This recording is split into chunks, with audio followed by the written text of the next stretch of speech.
Welcome to Popternative, where we dive into topical discussions from the worlds of pop culture, social media, and sports.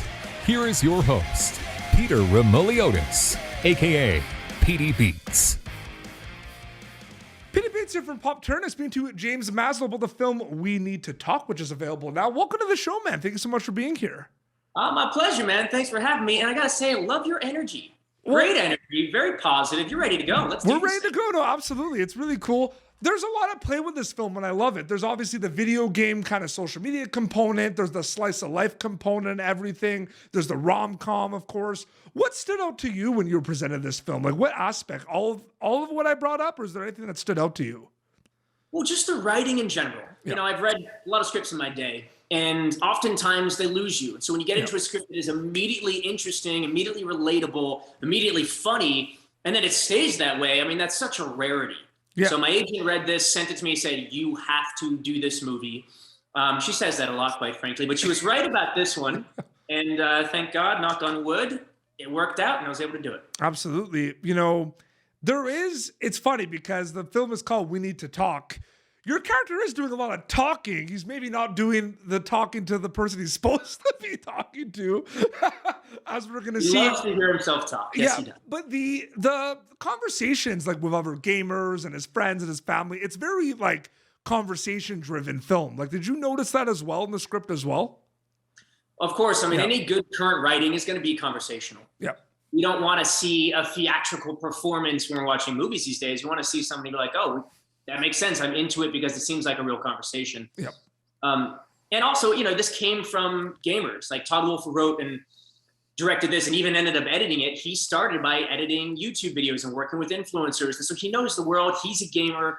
So it's very authentic. It's easy to talk shit on a movie when you've done it a million times with your older brother and friends. The grind of YouTube too. Like, we do YouTube. We get a lot of views on YouTube, but just you said that and everything you know is about YouTube. I mean, there's so many things that come to mind. It's such a grind. It is. In fact, one of my buddies, Desmond Dennis, he's a big YouTuber. He was able to come to the premiere. He was actually the only friend, him and his wife, that could make it because they live nearby. And it was just so cool to see him react to during the movie. I kind of overheard him be like, yo, I can relate to that, or shit, every day, you know? And it was crazy because I didn't really connect that till later. We were doing like a little after party where I was like, bro, like this kind of is like you. He's like, you have no idea. No idea. No, absolutely. And is it one of those things where did the YouTube gamer component of it, was that, because like it's a great script, you could tell and everything, you were drawn to that. That was just kind of like bonus, right? Like gravy on the mashed potatoes, the YouTube, because it's exciting to do a film in that kind of realm, in that genre right now, because there's a lot happening in the YouTube kind of digital age as well.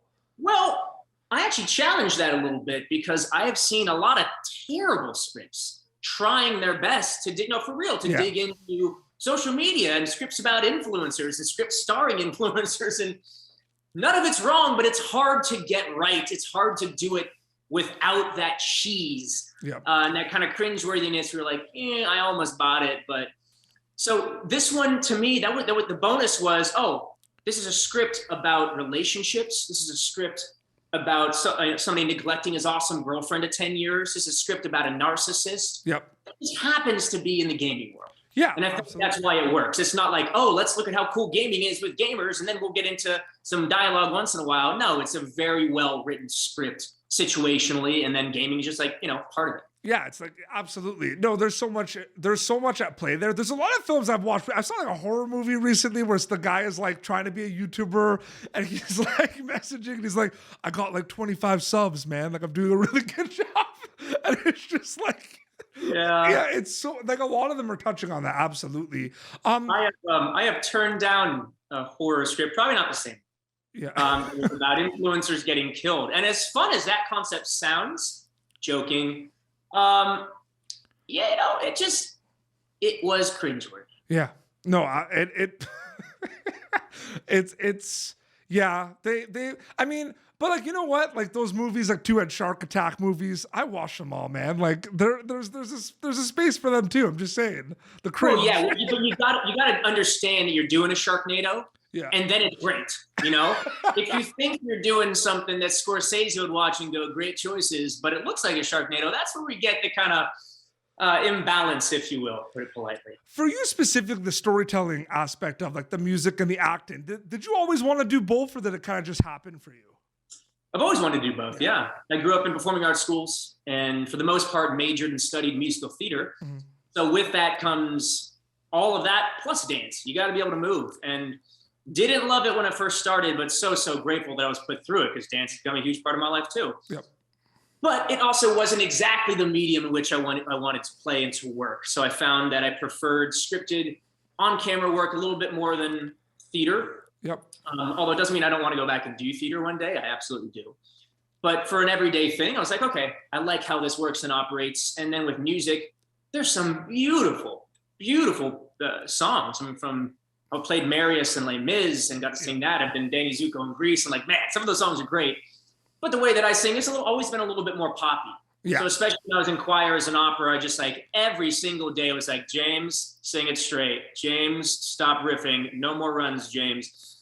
And you know, I just found, well, if there's a way I can do all of this, it'll be a little more authentic. So that's why both worlds came about, pop music and acting. And I've worked really hard to be able to continue to do both. Yeah, it's crazy. Is it when you kind of started, you know, doing like, because there's there's like the we need to talk kind of performing where it's scripted, you have many takes and everything. Then there's the kind of performing in front of thousands with Big Time Rush and everything. They're two different like performing, right? Because there's one that you have more takes. Do you find it kind of refreshing that you're able to do both the live performing aspect of, but also kind of the many takes? Like they're completely different performances, but it's all performing and storytelling. Yeah, but you're exactly right, though. They kind of balance each other out for me. Yeah. You know, when you're filming on one location for a month or 2 months, that's kind of nice because I'm not on a bus or a plane every single day, which I am on tour. But it also gets a little monotonous and a little bit boring, or, you know, even doing a series. And very excited about whatever, knock on wood, the next fantastic series I do is. But no actor wants to play the same character for the rest of their lives. No. So that's where like doing film or even doing guest stars, like that's so wonderful as well. Music really does balance that for me. So I'm sitting in one place for 2 months. All I want to do is go on the road and get that immediate gratification. Yeah. And I guess that's one other gigantic difference. You do well or you screw up, whichever way it goes on stage, people let you know instantaneously. They're right there. On a film, you know, this one in particular, it's like you don't know how people are going to receive it. No. Till it gets out there. And so you start seeing comments, till you start seeing reviews. And I will say, maybe Todd Wolfe is only sending me the really nice ones, but there's been some fantastic, just love that I didn't expect, excitement that quite frankly, you can't expect as much as you want it. Seems to be a lot of that going around. So that's pretty cool. The film touches on this as well, James, but do you think people understand the quick pace of, you know, the content world, the music world and everything? Like everything's just so fast. You know what I mean? Like I look at, you know, when you tour and you go to with Big Time Rush and everything. I mean, like, I don't think people realize like how quick everything is with all the stuff that happens basically. No, you know what it is? I think for most people is that they think they do. They have their version of it, right? They're like, oh, of course I understand it. Like you're a busy guy. But they don't really, why would they? They're not living our lives or walking in our shoes, but they don't fully understand. You know, there were months, maybe even close on years during the Big Time Rush era when we were doing a single camera show and touring on the weekends and doing press. We literally just didn't have a single day off. Yeah. Like it took years for us to be like, hey guys, we're not trying to be divas here, but we need one day once in a while. And it was a great experience, great lesson. You can't build better work ethic than having zero time off. But it also, you know, it taught me to have balance now that I run my businesses and the band, we run our business. Yep. It's very important to find that balance. It's very important to take, whether it's a weekend or a single day or even the fucking vacation, do it. Don't say no. You need it. The money you're going to spend on that is going to come back to you tenfold if you come back refreshed and excited, especially as an artist. So, but also those days also aren't, because I used to be like, so PD Beats, like I used to play drums. I used to be a cosplayer when I was younger and everything.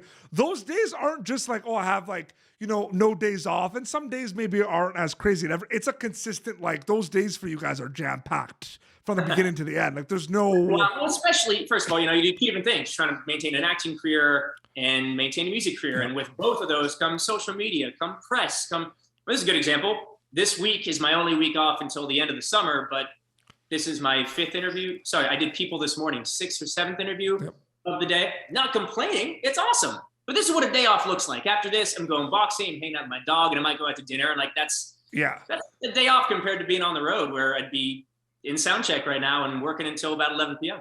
Yeah, but I also know too that you've done like press days and press junkets with Big Time Rush where you're just speaking to outlet after outlet. Like we get Popternative. We're privileged to get in a lot of those network junkets, and I bring in the energy and everything, and you could just tell that like on the other side, they're just talking to outlet after outlet. Like you gotta like be there and be present. I feel for your side as well, and for hosts, because we might have to do it for a few hours or half a day, but sometimes for like a red carpet, I'm in and out in 15, 20 minutes. Yeah. And that seems like an eternity, but like it's not that long.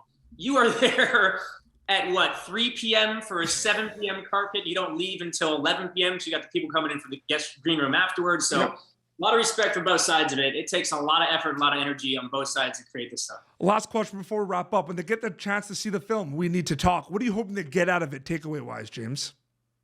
Well, first and foremost, I want people to laugh. Yeah. I want people to be able to take an hour and a half out of their busy and stressful lives and just sit back and chuckle. And I think that it's such a well-written script with such a damn talented cast. Mm-hmm. Not even talking about myself. I was surrounded with one of the best casts I've ever worked with, if not the best. I mean, it's been such a great experience.